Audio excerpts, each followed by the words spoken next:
Hey guys, कैसे हैं आप लोग। सबसे पहले इस वीडियो को अगर आप बंद करने का सोच रहे हैं तो अगर आपको सच सुनना पसंद नहीं है तो बिल्कुल वीडियो को आप बंद कर दें। और अगर आप एक स्टूडेंट हैं तो आपके लिए बहुत महत्वपूर्ण है ये। तो जो मैं अभी कहने जा रहा हूं आगे के आने वाले 4 से 5 मिनट मैं आपका लूंगा, लेकिन उसमें मैं बहुत भयानक भयानक बातें बताऊंगा। प्लीज आप सुन लें। अगर आप एक स्टूडेंट हैं, अगर आप एक युवा हैं, अगर आप एक बेरोजगार हैं तो आपके लिए बातें हैं। सुनिए। सीन कुछ इस प्रकार का है कि आईबीपीएस की आज वैकेंसी आती है। 2020 का समय चल रहा है, कोरोना का काल चल रहा है। मैं कुछ कुछ बातों को मानूंगा और कुछ कुछ बातों को आपके सामने बोलूंगा भी। सीन ऐसा है कि 2020 में आज वैकेंसी आती है आईबीपीएस की, और आज वैकेंसी आती है 1167। इसके ठीक पहले 2019 में वैकेंसी आई थी 4336, उसके पहले आई थी 4252, उसके ठीक पहले आई थी 3562, उसके ठीक पहले आई थी 8022, 8822, उसके ठीक पहले आई थी 12434, उसके ठीक पहले आई थी 16721, उसके ठीक पहले आई थी 21680 और उसके ठीक पहले आई थी 22000। 2012 में वैकेंसी जब 22000 पिक पे थी, उसके बाद ये गिरते गिरते गिरते गिरते गिरते गिरते कहां पहुंच चुका है? 1667 पे, 1167 पे। आप एक बात बताइए, इस तरीके से अगर आप वैकेंसीज को कम करते जाओगे, बैंक को मर्ज करते जाओगे, तो एक आम आदमी कहां जाएगा? आप हमेशा प्राइवेटाइजेशन को जोड़ दे रहे हैं। अगर प्राइवेटाइजेशन होगा तो लोग जॉब कहां पे करेंगे? क्या आत्मनिर्भर इतना इजी है आत्मनिर्भर बनना? आपको पता है कि अगर मान लिया जाए, अगर बैंक पैसे भी दे देती है लोगों को बिजनेस करने के लिए, तो आपको क्या पता है कि लोग किससे बिजनेस कर पाएंगे या नहीं कर पाएंगे? क्या सारे लोग बिजनेस के लिए बने होते हैं? क्या हर एक लोग से बिजनेस पॉसिबल है? बिल्कुल पॉसिबल नहीं है। इसमें गरीब का बेटा और गरीब होता जाएगा और एक अमीर का बेटा और अमीर होता जाएगा। एक सरकारी नौकरी ही, एक पढ़ाई एक ऐसा चीज था। शिक्षा व्यवस्था ही हमारी शिक्षा व्यवस्था एकदम बिल्कुल भी सही नहीं है। और शिक्षा ही एक ऐसा चीज था जिसके बदौलत एक गरीब आदमी भी आगे बढ़ के अपने बेटे के दम पे वो अपना दिन चेंज करना सोच सकता था। लेकिन वो भी पॉसिबल नहीं है क्योंकि वैकेंसी इतनी घट गई है। कहां से होगा? 1167 वैकेंसी है। बच्चा क्यों तैयारी करेगा ये बताओ मुझे। और इतनी वैकेंसी पे क्या होने वाला आप मुझे ये बताओ। मैं 2-3 एग्जांपल आपको दूंगा। आप प्लीज बिल्कुल अपना पलक भी मत झपकाना, वीडियो पे लगातार टिके रहना। अगर आपको गलत बात लगे आप नीचे लिख के जाना। अब मेरी बातों को सुनना। 22000 से वैकेंसी शुरू हुई थी और 1667 वैकेंसी तक हम लोग पहुंच चुके हैं। इतना कम डेटा हो गया है। और साथ ही साथ जो हमारे फॉर्म भरने वाले लोगों की संख्या है वो 10 लाख से भी ज्यादा है। आप अगर 10 लाख रुपए की गाड़ी खरीदने जाइएगा ना, तो आपको वो जो शोरूम वाले होंगे वो 1000 रुपए का केक वेक और ताम झाम में बिल्कुल यूं ही पैसा बर्बाद कर देंगे।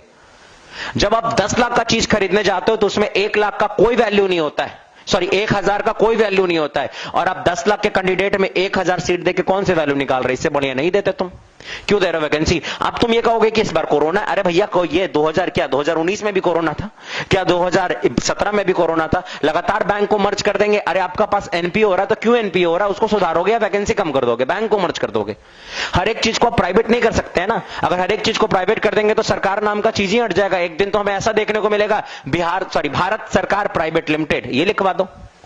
आप ऐसे करेंगे तो कहां जाएगा? शिक्षा व्यवस्था तो ऐसे ही डाउन हो गई थी और ये वैकेंसीज को देख के और ज्यादा डाउन हो जाएगी। बच्चे क्यों पढ़ेंगे? अब आप कहते हो प्राइवेटाइजेशन होना चाहिए। प्राइवेटाइजेशन कब होगा? आपको अच्छी शिक्षा मिली है क्या? एक गरीब का बच्चा क्या एक अच्छी शिक्षा पा पाता है? कोई गरीब का बच्चा अच्छी शिक्षा कैसे पा पाएगा? भाई वो सरकारी स्कूल में जाता है। और आप लोग सरकारी स्कूल के मास्टर को भी कहां छोड़ते? उससे जनगणना करवाते हैं, कोरोना में करवाते हैं, इलेक्शन में काम करवाते हैं। वो इलेक्शन में काम करने आया, पढ़ाने आया है? कहां से होगा काम? आप ही बताओ।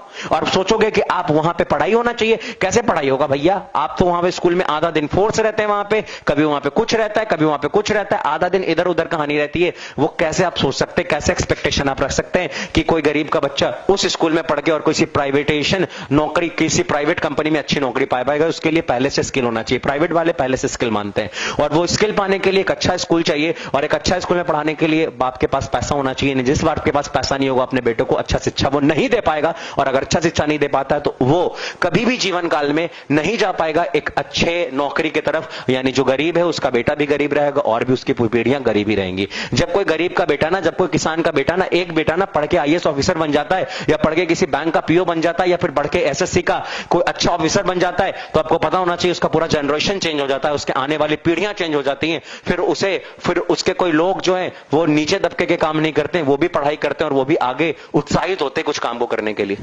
आप खुद सोचिए, अगर वैकेंसी नहीं रहेगी तो बच्चा क्यों पढ़ाई करेगा। और एक बात और, अगर आपको प्राइवेट करना कोई बात नहीं, प्राइवेट करना बहुत अच्छी बात है, लेकिन आपकी शिक्षा नीति पहले से प्राइवेट लाइक नहीं है। हमारी शिक्षा व्यवस्था प्राइवेट लाइक नहीं है। बच्चों को उस तरीके से ट्रेंड करिए। आप भाई प्राइवेट पहले कर रहे हो और बाद में शिक्षा व्यवस्था ला रहे हो, फायदा क्या।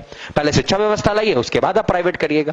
आगे आइए, आगे देखिए। आपको पता होना चाहिए जनरल और ओबीसी वाले को 850 रुपए लगेंगे और 175 रुपया देना पड़ेगा एससी एसटी वालों को।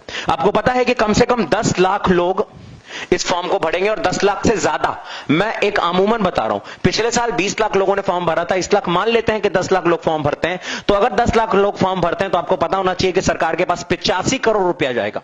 और इस 85 करोड़ में से मान लेते हैं कि 10 करोड़ एग्जाम लेने और ट्रेनिंग कराने में खर्च कर देगा, तो उसके बाकी का 75 करोड़ का हिसाब कहां पे गया। आप मुझे जल्दी से बताइए 75 करोड़ जाएंगे कहां पे।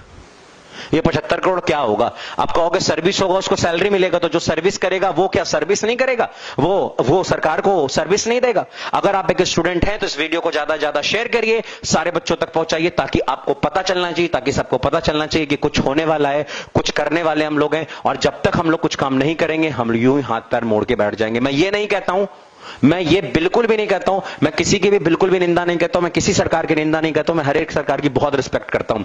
बहुत अच्छा है हम लोग राम मंदिर बना रहे हैं, बहुत अच्छा है हम लोग 370 हटा रहे हैं, बहुत अच्छा है हम लोग पुलवामा अटैक का हमला ले रहे हैं, लेकिन बहुत अच्छा तब होगा जब हमारे देश के युवा कुछ करेंगे, बेरोजगार नहीं घूमेंगे। मेरे भाई, बेरोजगारी बहुत बढ़ रही है, और अगर आपको लग रहा है कि आप बेरोजगार हैं तो इस वीडियो को शेयर करिए। और इस वीडियो को ऊपर नीचे कुछ लिखने वाले लोगों को मैं पहले ही ये बता दूं कि बेटा, आप लिखने के लिए तो कुछ भी लिख सकते हो, बाबू आप लिखने के लिए तो कुछ भी लिख सकते हो, बच्चा मेरे आप लिखने के लिए तो कुछ भी लिख सकते हो, लेकिन एक बड़ी बात आती है, एक बहुत खूबसूरत आती है कि भाई आप पहले उस स्टूडेंट को देखिए जिसका लास्ट साल था, जो कई सालों से मेहनत कर रहा था, कि अगर वो इस बार कुछ एग्जाम देता है और एग्जाम निकल जाता तो उसके साथ कुछ होगा। एक बार की बात है, मैं क्लास से जब निकला है, मैं maths teacher, my name is Nishant Kumar Shah. मैं एक बार क्लास से निकला, एक बच्चा मेरे कंधे पे आकर रोने लगा, बहुत तेज तेज से रोने लगा। मैंने उसे बहुत देर चुप कराया। काफी देर चुप कराने के बाद मुझे लगा, फरवरी का महीना चल रहा था, मुझे लगा कुछ चक्कर उक्कर होगा दूसरा वाला। लेकिन वो बच्चा बहुत देर के बाद चुप होता और वो कहता है कि सर, पापा ने मेरे को इस बार पटना भेजा था, पापा मेरे किसान है, कि एनटीपीसी आने वाला है, एनटीपीसी में मैं जॉब कर लूंगा पढ़ाई करके, लेकिन सर एनटीपीसी का तो एग्जाम ही नहीं हो रहा है। जब एनटीपीसी का एग्जाम नहीं हो रहा है तो पापा आप कह रहे हैं कि बेटा इससे ज्यादा मेरे पास पैसा नहीं है, अब गांव लौट जाओ। वो कहता है क्या कि सर मेरे को पढ़ना था सर, मेरे को यहीं रहना था सर, अगर मैं घर जाऊंगा तो पढ़ाई नहीं हो पाएगी सर, खेत में काम करना पड़ जाएगा सर, कैसे भी एग्जाम हो जाए सर, कैसे भी एग्जाम करा दो, मेरे हाथ में कि मैं एग्जाम करा दूं। मैं रात भर उस दिन नहीं सोया। क्या आपको पता है कि बच्चे कैसे आके रोते हैं? क्या आपको पता है कि बच्चे क्या करते हैं? अगर रियलिटी में अगर आप एक स्टूडेंट हैं तो भैया प्लीज वीडियो को शेयर करिएगा और उन लोगों तक पहुंचने दीजिएगा वीडियो जो ऊपर प्रोफाइल में बैठे हुए हैं, ताकि उनको भी पता चले कि क्या सीन क्रिएट हुआ है। आज के लिए इतना ही। Thank you very much.